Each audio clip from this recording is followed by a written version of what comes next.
Hi teachers, welcome to part D of our first video series for iStation. In this video, we're going to talk about the oral reading fluency measure. So just a reminder again that series 1 does have 5 short videos and you're currently watching part D. So the oral reading fluency measure is now available for grades K through 5 in English. And the way students get there is from their student homepage or their main menu, they would click on the oral reading fluency icon. It's circled in red. So what I did include here too is an excellent 4-minute video from the iStation team that will really give you a breakdown of what the oral reading fluency measure is, how to use it, and how to retrieve the scores. So we're really relying on the iStation team to support us, being that this assessment is so new. So we don't have prior data to reflect on or even student scores to be able to really look at and see what that looks like. So this video is an excellent video. I highly recommend it. And it's really short. That'll give you a great breakdown.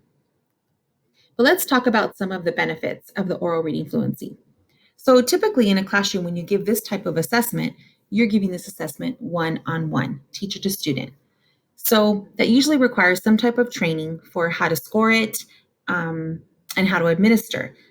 The other piece is the classroom management piece. So sometimes teachers avoid giving these types of one-on-one assessments really early in the school year because they want to make sure that the routines and procedures are set before they do this type of assessment. So the great news with the oral reading fluency measure through iStation is that you can give this assessment to your whole class at the same time, since students are assessing remotely. If you were in a traditional setting in the classroom, you probably could figure out a way to do this also in your classroom, either by small group or with separating students out and giving the whole class the assessment at the same time again. The other good news is that they do have an automatic scoring feature through iStation. So currently, grades 2nd and 3rd have this automatic scoring already available, where iStation will score the assessment for you. In grades K1 and 4-5, they're working on the automatic scoring piece, and it will be available soon. The other great news is that it will keep the passages, student passages being read, the audio of that online for you through your iStation program. So you can go back and listen to student recordings anytime you want to really get a sense of what students are doing well with reading and what they might need support with. And I think the best news with the oral reading fluency is what a time saver it is for teachers. So some general information about the oral reading fluency passages. So when students go into the, click on the icon and they go into the oral reading fluency area, they're going to meet Josie. This is Josie, and she is a sound engineer. So they're invited to a recording studio. So that's kind of the setting for the students.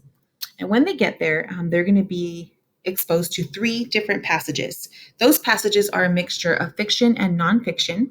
They're also culturally sensitive, and there are no repeats, meaning that none of the passages will ever be shared with students again. Here is the breakdown of the Lexile leveling for the passages that are included. Now, this chart only goes K3 because, again, they just recently added that 4th and 5th grade piece. So I'm sure this chart, more information will become available soon. But at least you can see the breakdown for K3 what the Lexile leveling is. And again, they are grade level passages.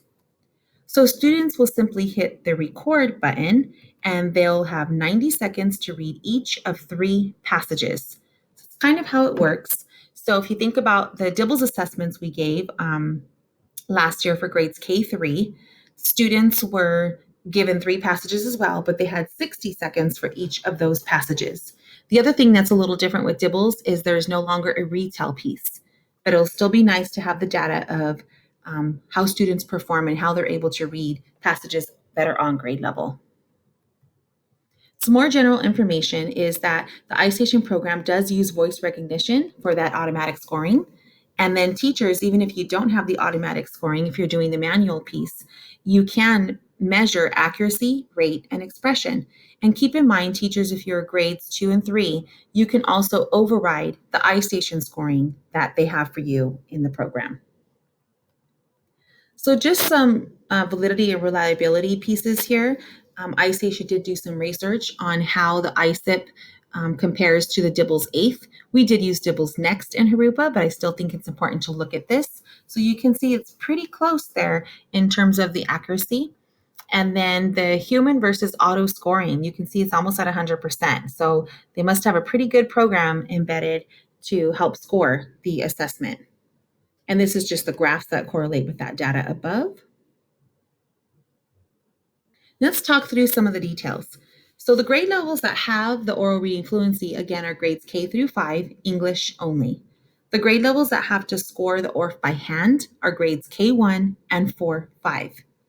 The grade levels that have computerized scoring is second and third grade.